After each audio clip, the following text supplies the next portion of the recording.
Okay, hi Oscar. I am going to attempt to show off the functionality of this keyboard before you commit yourself to hours and hours of driving. Here's me with a bad hair day. Hello. And this is the setup I have. I've rigged a little amp down there, that Roland amp. Here is the organ. So I'll turn on the amp first. There we go. And the organ. So we'll just kind of look at all of the different drawbars. And here's the lower manual.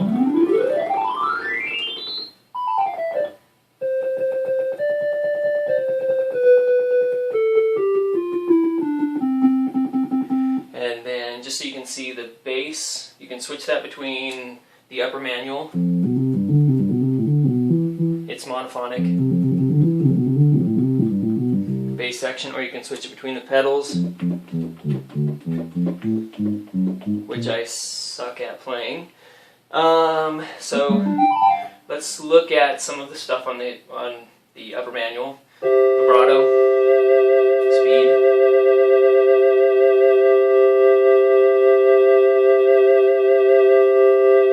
This organ does not have a stereo output, so it's just kind of a standard old vibrato style, just volume increases and decreases. And then you have speed as well. There's a function on here called touch vibrato, where you can shake the keys on the upper manual back and forth.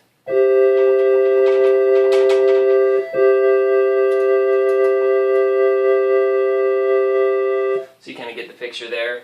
Let's do some of the old kind of farfisa sounds. Right? And trumpet. Kinura, whatever that is. Strings, or so it says. So let's do those together, just for the heck of it.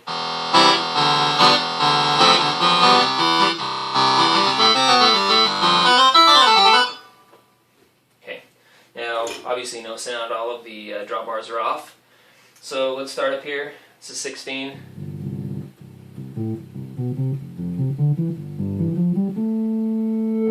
8, 5 1/3.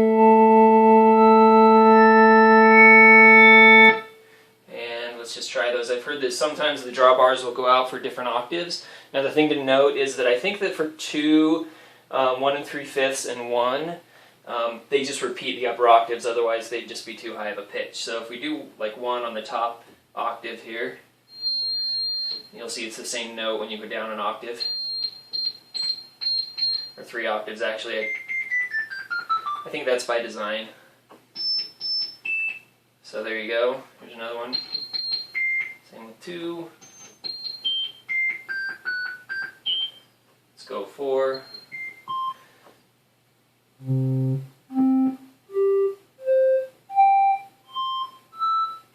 I noticed that 8 has needs a little bit of contact cleaner in there. So let's do a couple of them. Now there's this brightness that changes the wave from a square wave to more of like a sine wave, kind of a saw wave. The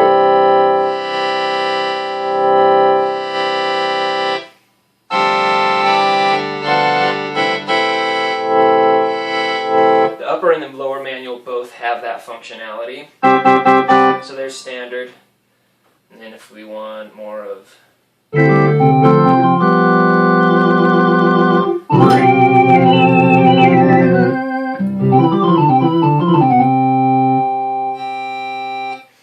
mix them with the other ones.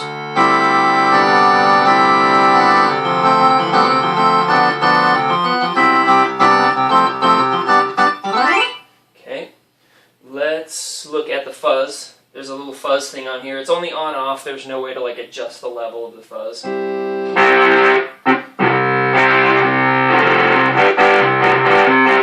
It's kind of a funky sound.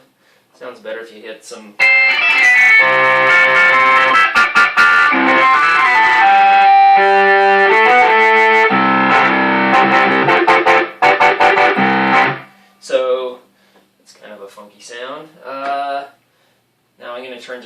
melodies on, so we'll actually be making noise here. Marimba.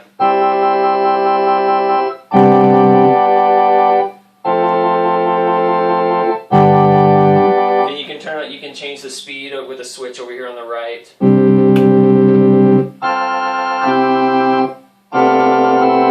There's also, while I'm over here, there's also this weird attack glide, which like fades into, or kind of ramps up into the pitch.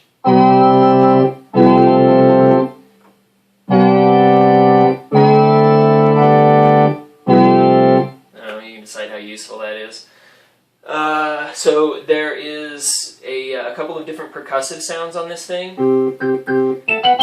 There's the standard kind of Hammond percussion. And each one of these drawbars has 3 settings, I should say. So like if you're turning the 4 up, there's only 3 points. It's either off, midway, or off, low, midway, or high.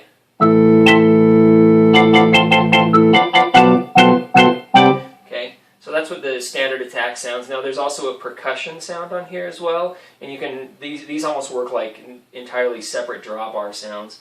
So let's try 16. In fact, we can turn these off and hear just the percussion.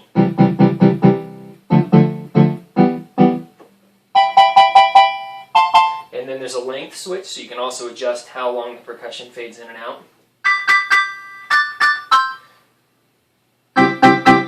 Here's all of them individually.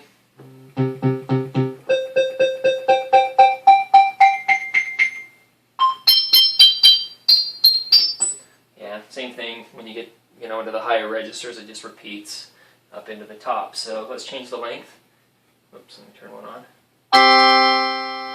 Has a quick fade. So if you combine that with some regular drawbar sounds.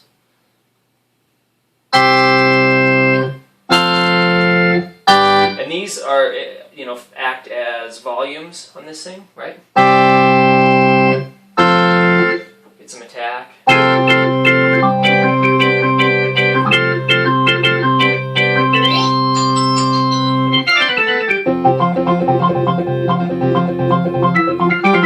And you can turn all of these things on at the same time if you're into that sort of action.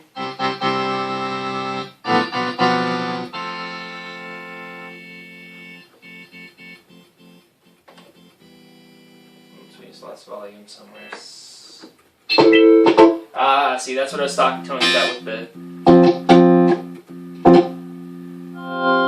There's a short in the harpsichord over here. And I think I bumped it. So that's the one thing that I mentioned on the phone. So...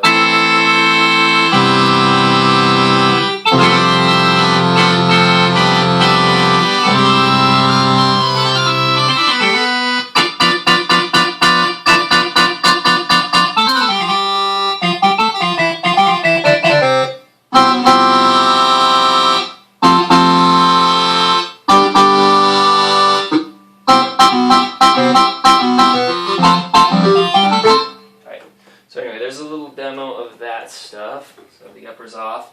Let's look at the piano sounds. Now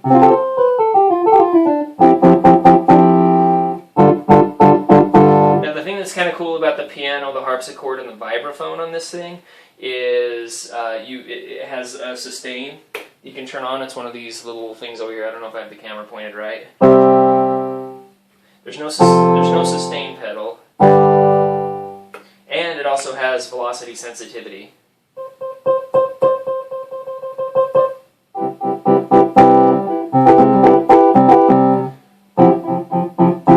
Pretty classy for 1974. So sustain and velocity sensitivity.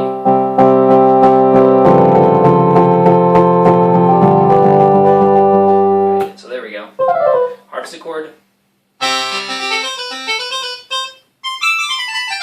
Doesn't sound like a real harpsichord, but it sounds like a 1970s fake one. Sustain works for that as well, as does touch response. Vibraphone sounds great.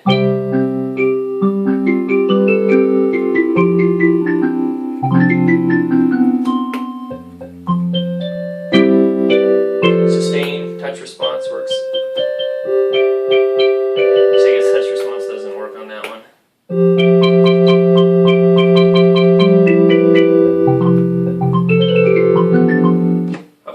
so let's look at the lower manual. Here we go, and we'll try each of these individually. Into the higher octaves.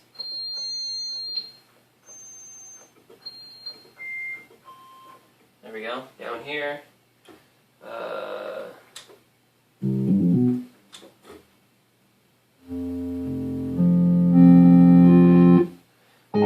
So for the lower manual, there are only 5 drawbars, but, you know, that's plenty if you're trying to, you know,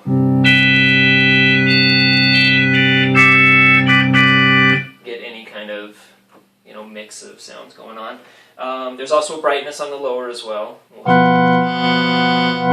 the same as the one on the upper manual. So this is the bass section over here, and we'll just switch this to the manual. So it has 2 drawbar volumes.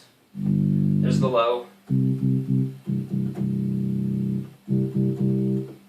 this is an octave above. So there are those. There's also a sustain.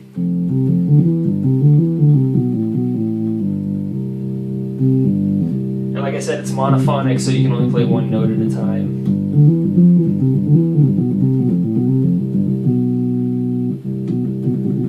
And there are a couple of different sounds with it also. There's a thing called a tromba.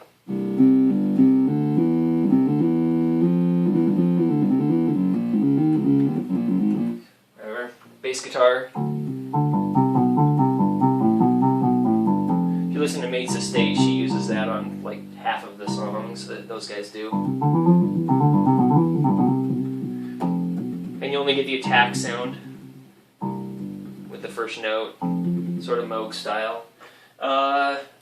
The pitch, or the ribbon, right? So the ribbon has 4 different sounds, one of which is super cool, the rest are just there.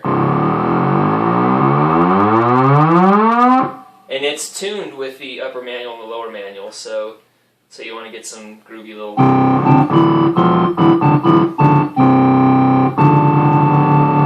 I'm obviously not on, but...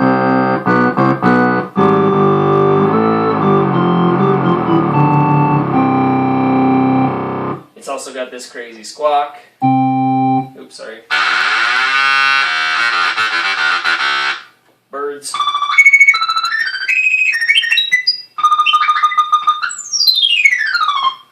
Astro, in case you want to take a spatial ride.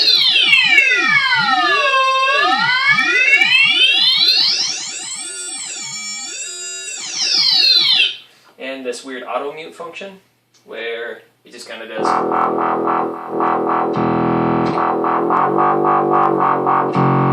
Sadly, you can't adjust the rate the auto wah works at.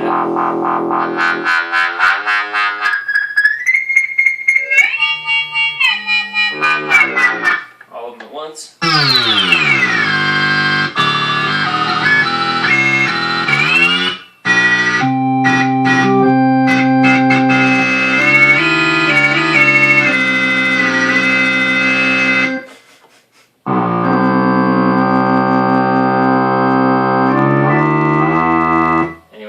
So there is that stuff. Forgive me, I don't quite remember exactly what the touch mute and the attack mute do. I think the attack mute just smooths out the kind of attack sound a little bit.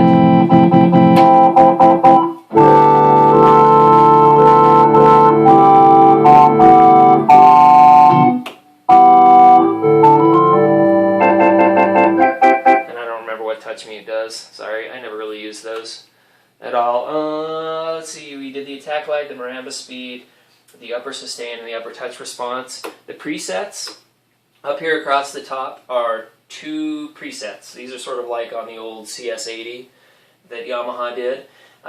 Number 1 allows you to do a preset, and it's labeled right down here. Preset number 1 allows you to do a preset for the upper manual. So what that does when you turn it on is it overrides any settings you have up here. So I've got this turned on, right?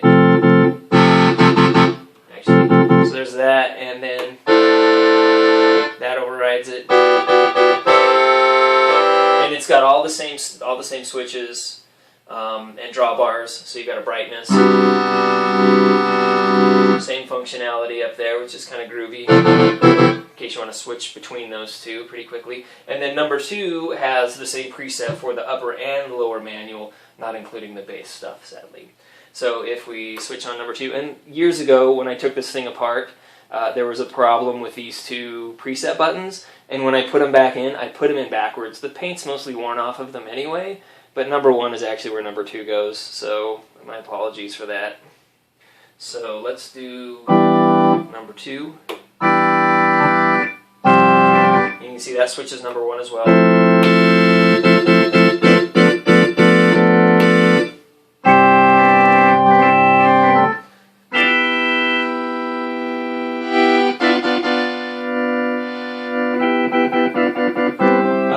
And then, let's see, we did the bass pedal as well, which is, we need to get some sound coming out of it. I have the cover for that, I just don't have it handy. The cover for the organ itself is sitting right over there. And then we have a swell pedal also that is permanently attached and goes into the organ on the bottom via a secret control panel.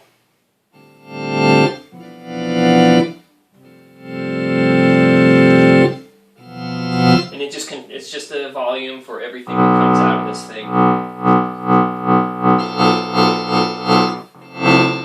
So as far as I can tell, everything works. There are a couple of little dings in the thing. There's like a scratch up here at the top. It's been inside my house as long as I've owned it. There's some kind of checkering of the glaze up on top of this thing. Let's see, there's a little bit of damage to the outside, the exterior. The name of the previous owner and the address of his studio is nailed onto a little placard on the front here. The stand is in pretty good shape. There's a couple of spots where the chrome is a little bit beat up. If you're interested, I can take photos of those and send that stuff over to you. I have the bag that goes along with it, for the carrying case bag for the legs, but it zips from 2 sides, and the zipper on one side is busted. It's a little bit beat up, but it still works to carry the things. What else? I think that's pretty much it. It still has the original fuses in the top. I think it has a switch on the bottom in case you ever take it, I don't know, anywhere that has like a 220 volt electrical system. You can do that. But for the most part, I think that's it.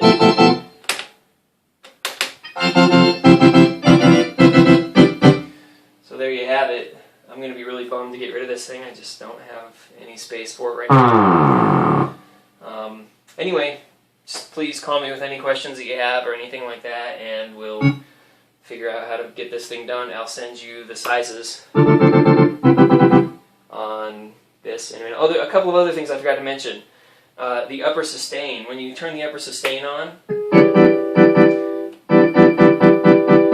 there's a knob here that allows you to adjust the length of the sustain. There's a pitch knob. Wide range of pitch, but I've never actually measured the tuning on this thing to see how close it is, so I don't know. There's a bass volume. Oops, let's switch it, sorry. Bass manual. So there's bass volume, master volume as well. And then a balance between the upper and lower manuals, because sometimes you can get a whole bunch of sounds going on the upper manual, and it'll be crazy loud. So, change it to upper or lower.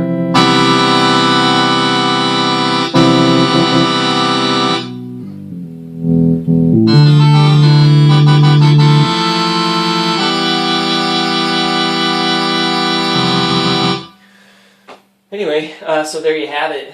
Just let me know if you have any questions or any issues. I think that it's a heck of a drive, but it's worth it. I only drove 2 hours to pick the thing up, so you're doing me one better. Anyway, Oscar, give me a call. See you later. Bye bye.